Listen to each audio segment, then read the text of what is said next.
Welcome back to our YouTube channel. ಇವತ್ತು ಏನ್ ಮಾಡ್ತಾ ಇದೀವಮ್ಮ? ಆಲೂ ಪಕೋಡ ಮಾಡ್ತಿದೀವಿ. ಇದಕ್ಕೆ ಬೇಕಾಗಿರೋ ಪದಾರ್ಥಗಳು ನೋಡಿ, ನಾನು ದೊಡ್ಡದು ಆಲೂಗಡ್ಡೆ ತಗೊಂಡಿದ್ದೀನಿ, ಮತ್ತೆ ಒಂದ್ 2-3 ಸ್ಪೂನ್ ಅಷ್ಟು ಮೈದಾ ಹಿಟ್ಟು, ಇಲ್ಲ ಅಂದ್ರೆ ಅಕ್ಕಿ ಹಿಟ್ಟು ತಗೊಳ್ಳಿ, ಮತ್ತೆ ಸ್ವಲ್ಪ pepper powder, 1 spoon chilli powder, ರುಚಿಗೆ ತಕ್ಕಷ್ಟು ಉಪ್ಪು.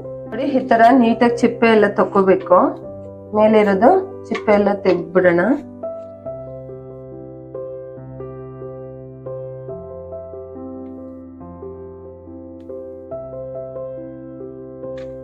ನೋಡಿ, ಈ ತರ ನೀಟಾಗಿ ಚಿಪ್ಪೆ ತೆಗ್ದು ಇಟ್ಕೊಳ್ಳೋಣ. ನೋಡಿ, ಎಲ್ಲ ಚಿಪ್ಪೆ ಎಲ್ಲ ತೆಗ್ದಾದ್ಮೇಲೆ ಒಂದ್ಸರಿ ನೀಟಾಗಿ ತೊಳ್ಕೊಂಡಿದೀನಿ. ಈಗ ಇದನ್ನ ಈ ತರ ತೆಳ್ಳಕ್ಕೆ ಕಟ್ ಮಾಡ್ಕೊಳ್ಳೋಣ. ಎಷ್ಟಾಗುತ್ತೋ ಅಷ್ಟು ತೆಳ್ಳಕ್ಕೆ ಕಟ್ ಮಾಡ್ಕೊಳ್ಳಿ.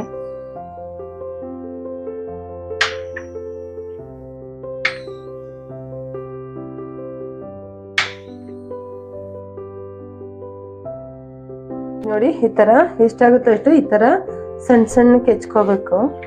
ಈ ತರ ಉದ್ದುದ್ದಕ್ಕೆ ಸ್ಲೈಸ್ ಮಾಡ್ಕೊಂಡು ಕಟ್ ಮಾಡ್ಕೊಳ್ಳಿ. ಈಗ ಇದನ್ನೆಲ್ಲ ಇನ್ನೊಂದ್ಸರಿ ನೀರೊಳಗಡೆ ಹಾಕೋಬೇಕು.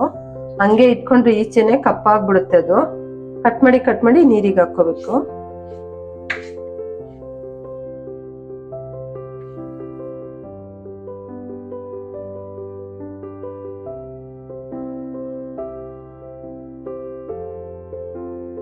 ನೋಡಿ, ಇದನ್ನೆಲ್ಲ ನೀಟಾಗಿ ನೀರೊಳಗಡೆ ಹಾಕೊಂಡು ಚೆನ್ನಾಗಿ ತೊಳ್ಕೊಳ್ಳೋಣ ಒಂದ್ಸರಿ.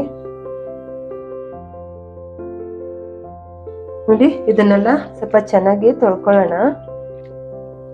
ಇದು ನೀವು ಬಟ್ಟೆಲಿ ಬೇಕಾದ್ರೂ ಸ್ವಲ್ಪ ಹೊತ್ತು ಹಾಕ್ಬಿಡ್ಬೋದು. ನೀರೆಲ್ಲ ಚೆನ್ನಾಗಿ ಇಳ್ಕೋಬೇಕು. ನೀರ್ ಹಂಗೆ ಇಟ್ಕೊಡ್ದು. ಇಲ್ಲಾಂದ್ರೆ ಈ ತರ ಒಂದ್ ಸೋಸೋದ್ ತಗೊಂಡು ಇದ್ರೊಳಕ್ಕೆ ಹಾಕಿ ಒಂದ್ 5 ನಿಮಿಷ ಬಿಟ್ಬಿಡಿ. ನೀರೆಲ್ಲ ಸೋರ್ಕೊಳ್ಳುತ್ತೆ.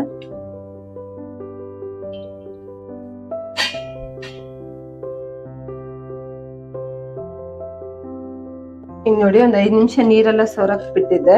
ಈಗ ನೋಡಿ, ಚೆನ್ನಾಗಿ ನೀರೆಲ್ಲ ಸೋರಿದೆ. ಈಗ ಒಂದ್ ಬೌಲ್ಗೆ ಹಾಕೊಳ್ಳೋಣ. ಈಗ ಇದಕ್ಕೆ ನೋಡಿ ಸ್ವಲ್ಪ ಪೆಪ್ಪರ್ ಪೌಡರು, ನಿಮ್ಗೆ ಎಷ್ಟು ಬೇಕೋ ಅಷ್ಟು ಹಾಕೊಳ್ಳಿ. ಮತ್ತೆ ಚಿಲ್ಲಿ ಪೌಡ್ರು, ಖಾರಕ್ಕೆ ಎಷ್ಟು ಬೇಕೋ ಅಷ್ಟು. ಮತ್ತೆ ಮೈದಾ ಹಿಟ್ಟು ಹಾಕೊಂತಿದ್ದೀನಿ. ನೀವು ಅಕ್ಕಿ ಹಿಟ್ಟು ಬೇಕಾದ್ರೂ ಹಾಕೋಬಹುದು. ಕಾರ್ನ್ ಫ್ಲೋರ್ ಹಾಕೋಬಹುದು.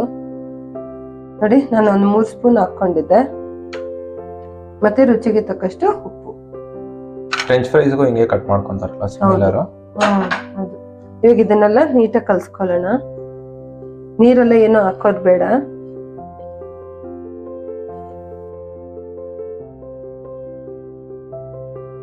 ಈ ತರ ಕಲ್ಸ್ಕೊಂಡು ನೀಟಾಗಿ ಈ ತರ ಉಂಡೆ ಮಾಡ್ಕೊಳ್ಳೋಣ.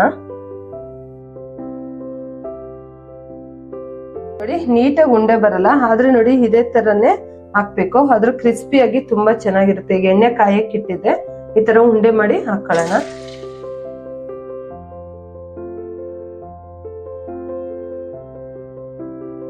ಸಂಜೆ ಟೀ ಟೈಮ್ಗೆಲ್ಲ ತುಂಬಾ ಚೆನ್ನಾಗಿರುತ್ತೆ. ಇದು ತುಂಬಾ ಕ್ರಿಸ್ಪಿಯಾಗಿ ಚೆನ್ನಾಗಿರುತ್ತೆ.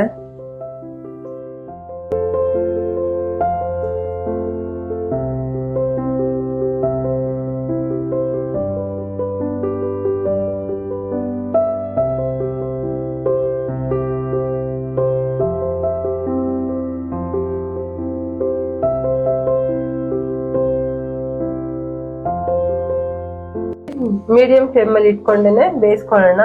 ಲೋ ಫ್ಲೇಮ್ ಆದ್ರೆ ಎಣ್ಣೆ ಕುಡ್ದ್ಬಿಡುತ್ತೆ. ನೋಡಿ, ಬ್ರೌನ್ ಕಲರ್ ಆಗಿ ಎಷ್ಟು ಚೆನ್ನಾಗಿ ಬೆಂದಿದೆ. ಈಗ ಇದನ್ನ ಇಟ್ಟು ಒಂದು ಪ್ಲೇಟ್ಗೆ ಸರ್ವ್ ಮಾಡ್ಕೊಳ್ಳೋಣ.